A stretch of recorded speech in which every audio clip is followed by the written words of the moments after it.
नमस्कार, आयन भारत देखना शुरू कर चुके हैं आप। आपके साथ मैं हूं अर्चना सिंह। एक खबर जिसको जानना हमारे आपके लिए बहुत महत्वपूर्ण है। ये कोर्ट से जुड़ी हुई खबर है, दिल्ली हाई कोर्ट के जज से जुड़ी हुई खबर है। जज साहब के घर में अचानक रुपयों का भंडार मिला। कोई कह रहा है 15 करोड़ और कोई 50 करोड़, लेकिन इस पर 7 दिन तक चुप्पी रही। कहीं से कोई बात किसी को नहीं बताई गई। अचानक एक खोजी पत्रकार ने इस खबर को ढूंढ लिया, तब यह खबर सामने आई। लेकिन सुप्रीम कोर्ट अभी तक इस मामले में चुप है। सिर्फ उसकी एक सफाई आई, वो भी आपको बताऊंगी। लेकिन क्यों इतने दिन तक इस मामले को छिपाया गया? कितना पैसा मिला? वो पैसा किसके पोजीशन में है अभी? इन जज साहब को वो पैसा कहां से मिला? क्यों सुप्रीम कोर्ट हर चीज ट्रांसपेरेंट नहीं कर देता? क्यों जज ने जो कुछ किया उसको छुपाने की कोशिश हो रही है? और मैं पूरी जिम्मेदारी से कह रही हूं, छुपाने की कोशिश हो रही। क्यों? क्योंकि हम, आप, कोई नेता, कोई अभिनेता, कोई उद्योगपति, कोई आम आदमी, अगर उसके घर में 20 लाख 50 लाख भी इस तरह का पैसा मिल जाए तो रेड पड़ जाएगी, उसके ऊपर कार्रवाई हो जाएगी, FIR हो जाएगी, उसकी तमाम खबरें चल जाएंगी। लेकिन जज को इतनी इम्यूनिटी क्यों आखिर? क्या संविधान में कहीं ये जिक्र है कि जज कुछ भी करे उस पर कोई कानूनी कार्रवाई नहीं की जा सकती? और तमाम लोग इस पर बात करने से क्यों डरते हैं? क्योंकि कोर्ट ने एक डंडा चलाया हुआ है जिसको कहते हैं कंटेम्प्ट का डंडा। हर बात पे अगर आपने कुछ बोला, कंटेम्प्ट का मामला आपको लगा देंगे, पुलिस आपको गिरफ्तार कर ले जाएगी, आप कुछ कर नहीं पाएंगे, वो एक आदेश जारी कर देंगे। लेकिन इन सबके बीच सबसे बड़ा सवाल ये कि क्या CJI जो चीफ जस्टिस ऑफ इंडिया हैं, उनको ये नहीं सोचना चाहिए कि ट्रांसपेरेंसी सबसे जरूरी है? न्यायपालिका जिस पर तमाम ऐसे आरोप लगते रहे हैं कि न्यायपालिका में भ्रष्टाचार है, इस भ्रष्टाचार की बात 2022 में खुद किरण रिजिजू जब वो कानून मंत्री थे, उन्होंने संसद में इसका जिक्र किया था कि कितने मामले पेंडिंग पड़े हैं। अभी 2024 में उसको लेकर एक RTI दाखिल की गई कि कितने मामलों पर कार्रवाई हुई, तो उसका जवाब तक नहीं दिया गया। ये तमाम चीजें हैं, लेकिन उसके बावजूद भी न्यायपालिका क्यों खुद को ट्रांसपेरेंट नहीं दिखाना चाहती? क्योंकि लोगों के मन में सवाल उठ रहा है। पहले आपको एक पूरी घटना बता देती हूं, उसके बाद इसका जिक्र करूंगी कि जो जज साहब है इनका इतिहास कैसे काला है। पहली बार ऐसा नहीं इन पर ये आरोप लगा या इनके घर से पैसे मिले। इसके पहले भी जब ये जज नहीं थे तो किस तरह से ये एक मामले में आरोपी बने, और उसके बाद सुप्रीम कोर्ट ने कैसे इनके मामले में सुनवाई से इनकार कर दिया। यानी आप जज हैं तो प्रिविलेज्ड हैं, आपके खिलाफ कोई कार्रवाई नहीं होगी, क्योंकि घूम फिर के आपको आना तो कोर्ट में ही पड़ेगा। पूरा मामला समझिए पहले। यह मामला दरअसल 14 मार्च यानी होली की रात का है। करीब 11:30 बजे दिल्ली हाई कोर्ट के जज हैं यशवंत वर्मा, जस्टिस यशवंत वर्मा। दिल्ली के उनका जो आधिकारिक निवास है वहां पर आग लग गई थी। वो घर पर मौजूद नहीं थे, किसी ने जानकारी दी, फायर ब्रिगेड के लोग आए, 2 गाड़ियां दमकल की आई और आग बुझाया। बहुत बड़ी आग नहीं थी, लेकिन आग पर काबू पा लिया गया। एक कमरे में पेपर्स जल रहे थे, फाइलें जल रही थी, वहां पर नोट भी थे। इतने नोट की फायर ब्रिगेड के लोग उस नोट को देखकर हैरान रह गए, नोटों की गड्डी को लेकर। और ये समझिए, कुछ लोग कह रहे हैं कि 15 करोड़ और कुछ लोग कह रहे हैं कि ये 50 करोड़ तक का हो सकता है। ये कहा जा रहा है कि जज साहब अगले 100 साल तक नौकरी करते तब भी शायद इतना पैसा नहीं कमा पाते जितना पैसा उनके घर में देखा गया। ये पैसा किसने देखा? ये पैसा सबसे पहले फायर टेंडर ने देखा जो आग बुझाने गए थे। जाहिर सी बात है उन्होंने अपने अधिकारियों को इस बात की जानकारी दी होगी, उनके अधिकारियों ने पुलिस को जानकारी दी, और मामला बड़ा है इसलिए यह मामला कमिश्नर के लेवल पे या आला अधिकारियों के लेवल पे जरूर पहुंचा होगा। और उसके बाद दिल्ली हाई कोर्ट के चीफ जस्टिस को यह बताया गया। साथ ही साथ एक वीडियो बनाया गया था वहां पर। वो वीडियो किसी ने CJI जो चीफ जस्टिस ऑफ इंडिया हैं उनको भेज दिया, उस नोटों के अंबार का वीडियो। ये सब कुछ हुआ, इतने दिन तक छुपा रहा, किसी को पता नहीं चला। उसके बाद सुप्रीम कोर्ट ने कॉलेजियम बनाया। कॉलेजियम है, कॉलेजियम का काम होता है जजों की नियुक्ति करना, जजों का ट्रांसफर करना। लेकिन उस कॉलेजियम को बुलाया, उस कॉलेजियम में जवाब मांगा गया जस्टिस वर्मा से कि वो जवाब दें। उनको 1 हफ्ते का वक्त दिया गया, 1 हफ्ते में भी उन्होंने जवाब नहीं दिया। अभी शायद वो आज अपनी रिपोर्ट सबमिट करेंगे। लेकिन इस मामले को लेकर उसके बाद कहा गया कि जस्टिस वर्मा जो इलाहाबाद हाई कोर्ट से आए थे, वहां एडिशनल जज थे, उनको दिल्ली हाई कोर्ट से ट्रांसफर ट्रांसफर करने की सिफारिश कर दी गई। अच्छा, कॉलेजियम सिफारिश कर सकता है, लेकिन उसके बाद ये सरकार के पास जाता है और उसके बाद ट्रांसफर का प्रोसीजर पूरा होता है। लेकिन ये समझिए कि भले ही ये फाइल सरकार के पास भेजता हो कॉलेजियम, लेकिन सरकार बाध्य है, क्योंकि 2 बार सरकार फाइल वापस कर सकती है और तीसरी बार अगर कॉलेजियम सरकार को फाइल भेजेगा तो सरकार को वो सिफारिश माननी ही होगी, सरकार के लिए बाध्य है, सरकार उससे इनकार नहीं कर सकती। तो समझिए कि ट्रांसफर की पूरी तैयारी हो गई और उसके बाद वहां पर सोचिए, दिल्ली में वो नंबर 2 के जज हैं और इलाहाबाद हाईकोर्ट में नंबर 9 के जज होके जा रहे थे। एक बात बताइए, ट्रांसफर सिर्फ 2 सूरत में होता है। एक, जब किसी को किसी हाई कोर्ट का सीजेआई बनाया जाए, या मतलब जैसे होता है उनका प्रमोशन हो, इन 2 सूरत में होता है। डिमोशन लेके कौन जाता है अपनी काडर में? क्या आपने ऐसा कभी सुना है? लेकिन यहां पे ये हो रहा था। अब आग छोटी थी, लेकिन इस आग ने इतना बड़ा काम किया कि उसके बाद जो बार एसोसिएशन है इलाहाबाद हाई कोर्ट का, उसने एक प्रस्ताव पारित किया और उसने कहा ये 15 करोड़ रुपए थे। साथ ही साथ ये भी कहा कि क्या इलाहाबाद हाई कोर्ट को डस्टबिन बना दिया गया है? किस तरह से जस्टिस वर्मा का यहां पर ट्रांसफर किया जा सकता है? यह बात बिल्कुल ठीक नहीं है और हम इसको स्वीकार नहीं करेंगे। अब क्या हुआ, ये जो जज साहब हैं इन पर ये पहला मामला नहीं है। दरअसल 97 करोड़ के घोटाले का एक मामला पहले भी इन पर आया था। जस्टिस यशवंत वर्मा उस वक्त ये जस्टिस नहीं थे, जज नहीं थे, और सीबीआई ने मामला दर्ज किया था। और ये समझिए, सीबीआई की जो आरोपियों की लिस्ट थी उसमें 10वें नंबर के आरोपी जस्टिस यशवंत वर्मा थे, बने हुए थे 10वें नंबर के आरोपी। ये मामला क्या था? ये मामला था सिंभौली में शुगर मिल्स, 2018 का मामला है। सिंभौली में शुगर मिल्स लिमिटेड के खिलाफ जांच शुरू की थी सीबीआई ने 2018 में, जिसमें कंपनी पर ओरिएंटल बैंक ऑफ कॉमर्स से लिए गए करोड़ों रुपए के ऋण को गलत तरीके से इस्तेमाल करने का आरोप था। और इस धन के दुरुपयोग में इनका भी नाम था। जो जस्टिस साहब हैं ये वर्मा जी, इनका भी नाम था और ये उस वक्त वहां पर डायरेक्टर्स की लिस्ट में शामिल थे। अच्छा, ये सब कुछ हुआ, उसके बाद ये मामला ठंडा पड़ गया, ये जज बन गया, कुछ नहीं हुआ। 2024 में एक अदालत ने सीबीआई की बंद पड़ी इस फाइल को फिर से खोला और कहा कि इस पे कार्रवाई की जा सकती है। लेकिन जब ये मामला सुप्रीम कोर्ट गया तो सुप्रीम कोर्ट ने आदेश को पलट दिया उस अदालत के और सीबीआई की प्रारंभिक जांच को तत्काल प्रभाव से ही बंद कर दिया गया। तो ये सोचिए, अगर जज कुछ करें तो उसके बाद उनके साथ क्या किया जाता, उनको किस तरह से का स्पेशल ट्रीटमेंट दिया जाता है। यशवंत वर्मा के घर पर जले हुए नोट दिखे, इसकी सूचना पुलिस के अधिकारियों को दी गई और उसके बाद ये बात दिल्ली हाई कोर्ट तक पहुंची और उसके बाद ये सब कुछ हुआ, कॉलेजियम बनाया गया, दिल्ली हाई कोर्ट में ट्रांसफर की बात हुई, सारा कुछ हुआ। अच्छा, ये मामला राज्यसभा में भी उठा। राज्यसभा में किसने उठाया? जयराम रमेश, जो कांग्रेस के नेता, उन्होंने उठाया। तो जगदीप धनखड़ ने इस पर कहा कि भाई इस मुद्दे पर एक स्ट्रक्चर्ड डिस्कशन होना चाहिए, क्योंकि अगर ये मामला किसी नेता पे होता, किसी उद्योगपति पे होता तो अब तक बवाल मच चुका होता। लेकिन इस बात को अभी तक छुपाया क्यों गया? उन सबसे बड़ा सवाल यही है कि ये बात पहले सामने क्यों नहीं आई, क्यों इसके लिए इंतजार किया गया। और अब सुप्रीम कोर्ट की तरफ से जो सफाई दी गई है उसमें कहा गया है कि 5 सदस्यीय कॉलेजियम बुलाई गई, सीजेआई समेत 4 जज इस मामले में शामिल थे, अपनी राय दी।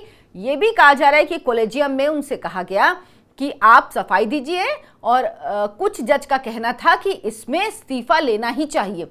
लेकिन मेरा तो सवाल यह है कि क्या सिर्फ इस्तीफा लेना ठीक है?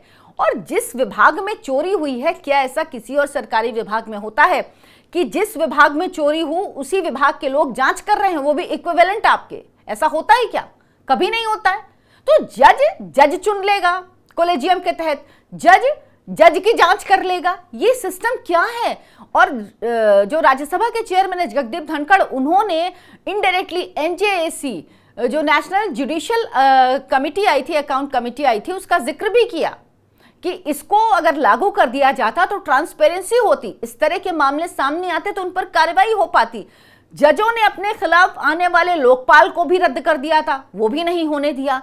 इतने भ्रष्टाचार के बावजूद, और खबरें आती रहती हैं, देखिए जुडिशरी में भ्रष्टाचार ये कोई छुपी हुई बात नहीं है, किसी से बिल्कुल ओपन बात है, कोई नई चीज नहीं है। लेकिन इस पर कोई बात नहीं करता क्योंकि वही सुप्रीम कोर्ट का डंडा, कंटेम्प्ट। आप कुछ नहीं बोल सकते, कंटेम्प्ट लगा देंगे। लेकिन अब जो होना है वो हो, और लोगों को बोलना चाहिए, खुलकर बोलना चाहिए, क्योंकि इस देश में कोर्ट ऐसा है, हायर कोर्ट कम से कम, जहां लोगों का भरोसा है। तो इन साहब को आखिर किसने इतने पैसे दिए, कहां से इतने पैसे मिले? और एक बात यकीन जानिए कि अगर इन पैसों की जांच होगी तो सारे तार खुलेंगे। किन किन केस की इन्होंने सुनवाई की, उन केस में कौन सा निर्णय दिया, क्या उसमें इनको पैसे दिए गए, क्योंकि जाहिर सी बात है वो जज हैं, पैसे मिले हैं उनको तो निर्णय बदलने के लिए, फेवर में किसी के निर्णय देने के लिए मिले होंगे, और किसी के भी मिले हों। मैं भी नहीं जानती या कोई भी नहीं जानता कि किस पार्टी के पक्ष में, किस पार्टी के खिलाफ, किस व्यक्ति के पक्ष में, किस व्यक्ति के खिलाफ, किस उद्योगपति के पक्ष में, किसके खिलाफ उन्होंने निर्णय दिए। लेकिन जो भी निर्णय हुए वो सब स्क्रूटनी होकर उसमें आ जाएंगे, दायरे में आ जाएंगे। और क्या इसी बात का सुप्रीम कोर्ट को डर है? और सुप्रीम कोर्ट को लग रहा है क्या कि सीजेआई को लग रहा है क्या कि ये शर्मिंदगी तो हो चुकी है भाई, अब आप अपना मुंह धोइए, साफ करिए और बताइए कि भाई हम ट्रांसपेरेंट हैं। 21 मार्च को सुप्रीम कोर्ट ने एक प्रेस रिलीज जारी की कि कॉलेजियम में जस्टिस वर्मा के ट्रांसफर का प्रस्ताव और उनके बंगले में मिले कैश मामले में इन हाउस जांच प्रोसीजर अलग अलग बातें हैं, इन दोनों का एक दूसरे से संबंध नहीं है। इस लाइन से समझिए कि कैश तो मिला है, क्योंकि कह रहे हैं कि मतलब जो बातें कही गई उसमें ये संबंध नहीं है, यानी जो जांच चल रही है, इन हाउस प्रोसीजर चल रहा है, ये माना सुप्रीम कोर्ट ने। खुद जो प्रेस रिलीज जारी की उसमें कहा है, लेकिन का ट्रांसफर से उसका लिंक नहीं है। चलिए मान लेते हैं ट्रांसफर से उसका लिंक नहीं है, लेकिन क्या ये सही तरीका है? क्या आप ही इसकी जांच करेंगे? क्यों कोई और जांच ना करे? और क्यों पुलिस में रिपोर्ट नहीं की गई? संविधान में क्या ऐसा कहीं लिखा हुआ है कि जज के खिलाफ कभी कोई रिपोर्ट नहीं होगी, जजों की कभी कोई जांच नहीं होगी? जज क्या भगवान का अवतार है इस देश में? क्या ईश्वर स्वरूप उतर कर आए हैं कि उनमें कोई बेईमान नहीं हो सकता? जुडिशरी के हिसाब से सब बेईमान हो सकते हैं, यहां तक कि चुना हुआ प्रधानमंत्री, उपराष्ट्रपति, कोई भी हो, सब हो सकते हैं, लेकिन जज नहीं हो सकते। क्यों भाई? वो इस दुनिया से बाहर के इंसान हैं, वो 100% जेन्युइन होंगे, ईमानदार होंगे। ये खुद सुप्रीम कोर्ट, ये खुद जज तय कर लेते हैं। बाकी सब चोर हो सकते हैं। दूसरों को आप नैतिकता का पाठ पढ़ाते हैं। अगर एक व्यक्ति 10,000 रुपए का घोटाला करता है, 1 लाख का घोटाला करता है, तो आप उसे जेल भेज देते हैं, वो जेल में सड़ता है उसका जीवन, सुनवाई नहीं होती कितने कितने समय। और एक जज के घर में करोड़ों रुपए मिले, लेकिन उसके लिए अभी तक कोई कार्रवाई नहीं हुई। खबर यह भी है कि जो जज साहब हैं, जस्टिस वर्मा, ये अभी ऑफिस नहीं जा रहे हैं। अच्छा, अब क्या है, इसकी जांच कौन करेगा? आपके मन में सवाल उठ रहा होगा। तो कॉलेजियम जो इसकी जांच कर रहा है, दरअसल उसको जांच का कोई अधिकार नहीं है। कॉलेजियम का काम है जजों की नियुक्ति ट्रांसफर करना, जो मैंने आपको बताया, और कोई ये डिसिप्लिनरी बॉडी नहीं है जो जांच करेगी। सुप्रीम कोर्ट और हाई कोर्ट के जजों के खिलाफ कार्रवाई के लिए सुप्रीम कोर्ट की एक इन हाउस प्रोसीजर है जो जांच करती है।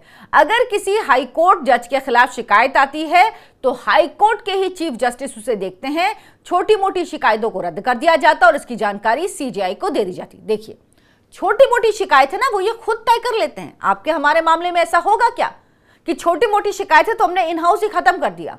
क्या होता है, तो मेरा मत पोल खोलो, मैं तुम्हारी नहीं खोलूंगा। यही चल रहा है, ये सच है। जो नेताओं के बीच में एक नेक्सस चलता था नरेंद्र मोदी की सरकार आने के पहले कि भाई हम तुम्हारे बारे में कुछ नहीं बोलेंगे, तुम हमारे बारे में कुछ नहीं बोलो, वही चल रहा है इन जजों के बीच में भी। मुझे तो यही लगता है, अगर शिकायत सीधे सीजेआई को मिलती है तो वो हाई कोर्ट के चीफ जस्टिस और जज से राय लेते हैं। मामला संगीन होने पर जांच के लिए 3 जजों की कमेटी बनाई, मतलब संगीन वही तय करेंगे, 3 जजों की कमेटी बना दी।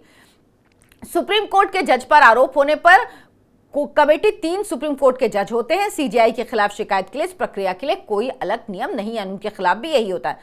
अब क्या कहना है इस मामले में एक्सपर्ट्स का?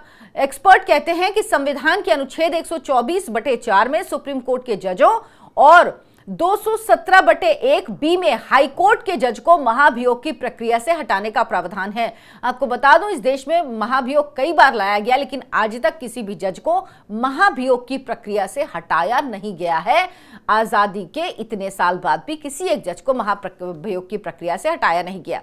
आईपीसी की धारा 77 और नए जो बीएनएस कानून बना है, भारतीय न्याय संहिता की कानून की धारा 15 के अनुसार हाई कोर्ट या सुप्रीम कोर्ट के जजों की आधिकारिक कामों के मामलों में आपराधिक मामला दर्ज नहीं हो सकता। तो ये आधिकारिक काम तो है नहीं, ये तो घूस का मामला है, ये रुपए का मामला है, कैश का मामला है, वोट फॉर कैश होता है ना, वैसे ये क्या है, जजमेंट फॉर कैश का मामला है, इसको यही कहा जाएगा ना, जजमेंट फॉर कैश, यही मामला है ये। तो इसमें क्यों कानूनी कार्रवाई नहीं होनी चाहिए? दोषी पाए जाने पर किसी भी जज को सजा मिल सकती है, लेकिन ये जेल भेजे जाने या जुर्माने जैसी सजा नहीं होती, या ऐसा हो सकता है कि आम आदमी को दी जाने वाली सजा नहीं होती। भारत के कानून में बेसिक स्ट्रक्चर में सेपरेशन ऑफ पावर एक एसेंशियल इंग्रेडिएंट है। इस वजह से जज को सजा देने के दो ही तरीके, इस्तीफा या महाभियोग। सोचिए, मतलब अगर ये चोरी भी करेंगे ये तभी भ्रष्टाचार करते रहते हैं, क्योंकि आपको हमको सजा मिलेगी, कोई नेता हो, कोई अधिकारी हो, कोई उद्योगपति, सबको सजा, इनको सजा नहीं मिलेगी। ये तो भैया आराम से इस्तीफा दे देंगे, या महाभियोग। तो महाभियोग तो आज तक किसी पे कोई जज का इंपीचमेंट हुआ नहीं है, कोई जज आज तक हटाया नहीं गया इंपीचमेंट में, तो इसीलिए उसकी चिंता इनको है नहीं। अब सबसे पहले जब ये भ्रष्टाचार हुआ तो हुआ क्या, दरअसल हाईकोर्ट के जो कोलेजियम था उसने इनसे, जस्टिस वर्मा से जवाब मांगा। अब इंटरनल कमेटी बनाई गई जो जांच कर रही है, उन्हें इस्तीफा देने को कह सकते हैं या महाभियोग की सिफारिश हो सकती है, बस सिर्फ इतना ही होगा, इससे ज्यादा कुछ नहीं होने वाला इस मामले में। तो सबसे बड़ा सवाल यही है कि क्यों इस मामले में जज पर कार्रवाई नहीं होनी चाहिए, क्यों जज को उनके पद से हटाने के साथ साथ उन पर एफआईआर दर्ज क्यों ना हो, क्योंकि जब तक ये नहीं होगा, जब तक उनको स्क्रूटनी के दायरे में नहीं लाया जाएगा, ये भ्रष्टाचार बढ़ता रहेगा। और सुप्रीम कोर्ट को, सीजेआई को कम से कम सोचना चाहिए कि किस तरह की नजीर वो पेश कर रहे हैं। लोगों के मन में सवाल है कि भाई 14 तारीख की घटना 20 तारीख तक सामने नहीं आई, क्यों नहीं आई? और अगर ये खोजी पत्रकार नहीं खोजता तो आप तो इसे बताते ही नहीं। और बात यह भी है साथ में, सरकार क्यों इस मामले में चुप है? सरकार को तो जानकारी होगी, सरकार क्यों इस मामले में नहीं बता रही है कि एक्चुअल में हुआ क्या है? कंप्लेंट पुलिस को भी गई होगी, पुलिस ने एफआईआर दर्ज की है क्या, कितना पैसा मिला है, ये क्यों नहीं बताया जा रहा है? और अब फायर ब्रिगेड की तरफ से कहा जा रहा है कि ऐसा कोई पैसा हमने देखा नहीं। सोचिए, झूठ, जबकि खुद जो प्रेस रिलीज जारी हुई है सुप्रीम हाईकोर्ट के कोलेजियम की तरफ से, उसमें कहा गया है कि भाई दोनों मामले अलग अलग हैं। यानी ये तो माना है ना कि है, लेकिन कितने पैसे का है कौन बताएगा? ये ट्रांसपेरेंसी की आप बात करते हैं, आप कहां नाली बने, कहां खड़ंजा बने, कौन सी मस्जिद में पुताई हो, कौन सी मस्जिद में रंगाई हो, हर चीज आप तय करेंगे। जो प्रशासनिक फैसले हैं वो आप लेंगे, लेकिन आप अगर भ्रष्टाचार भी करें तो उस पर कोई बात नहीं कर सकता, उस पर कोई गिरफ्तारी नहीं हो सकती, उस पर कोई एफआईआर नहीं हो सकती। क्यों? आप हर एक प्रशासनिक काम में इंटरफेयर करते हैं, जो आपके अधिकार क्षेत्र से बाहर है आप उसमें भी जाते हैं, लेकिन आप अपने लोगों के खिलाफ शील्ड बना के, ये तो नजीर बनाना चाहिए सीजीआई को, उनको कहना चाहिए कि भाई ये व्यक्ति है, इसके खिलाफ एफआईआर होनी चाहिए। और अगर कानून में ऐसा प्रावधान नहीं तो सरकार को तय करना चाहिए कि कानून में सुधार करे, लेकिन करेगी कैसे? एनजेएसी आया था ना, एक ऐसा इकलौता अब तक का कानून है जिसमें 100% जो लोग थे उन्होंने पक्ष में इसके वोट किया था। और तभी चाहे कपिल सिब्बल हो, चाहे हरीश साल्वे हो, ये सब कह रहे हैं कि भाई क्या गड़बड़ है, पता तो चले, क्यों छुपाया जा रहा है? एनजेएसी को, जिसे दोनों सदनों ने पास किया था, 100% प्रेजेंस, राज्यसभा का एक सांसद सिर्फ एब्सेंट था, बाकी लोकसभा राज्यसभा में पूरी स्ट्रेंथ थी, 100% स्ट्रेंथ थी लोकसभा में, राज्यसभा में एक सांसद सिर्फ उस दिन एब्सेंट था। तो यानी जितने लोग मौजूद थे, 100% वोटिंग से कोई बिल पास हो, ये रेयर ऑफ नहीं होता है, रेयरेस्ट ऑफ रेयर है। इसमें हुआ, सुप्रीम कोर्ट ने क्या किया, उसको गिरा दिया। क्यों? क्योंकि उस पर आप पे लगाम लग जाती, जो आपको बर्दाश्त नहीं है, आप बर्दाश्त नहीं कर सकते अपने पे लगाम। इसीलिए ऐसे भ्रष्टाचारी जज इस देश को घुन की तरह खा रहे हैं। भ्रष्टाचारी जज इस देश का, लोगों का भरोसा न्यायपालिका पर कम करते हैं। लोगों को आखिर में, एक गरीब आदमी को भी कोर्ट से भरोसा होता है, कोई नहीं सुनेगा ना, कोई बात नहीं, कोर्ट तो हमारी सुनेगा ही, लेकिन आप वो भरोसा तोड़ रहे हैं। आम आदमी अब आपसे जवाब मांग रहा है। और एक बात जान लीजिए, सरकार इस पे कुछ नहीं करने वाली, लोगों को ही बोलना होगा, और तभी शायद ये बदलाव होगा। वरना जज साहब तो हर चीज से ऊपर हैं, वो तो भगवान का अवतार हैं, वो कैसे कुछ गलत कर सकते हैं? इसी मानसिकता के तहत इस देश में न्यायपालिका चलती रहेगी। आप क्या सोचते हैं? मुझे कमेंट करके इस बारे में जरूर बताएं। क्या आपके संग कोई ऐसा इंसिडेंट हुआ है जब आपको सामना करना पड़ा हो जुडिशरी में भ्रष्टाचार का? इसे भी कमेंट करके ज़रूर बताएं। साथ ही हमारे वीडियो को लाइक करें। अगर आपको पसंद आया हो कंटेंट तो इसको शेयर करें, ज़्यादा से ज़्यादा लोगों तक पहुंचाएं। हमारे चैनल आयन भारत को सब्सक्राइब करें। धन्यवाद, नमस्कार।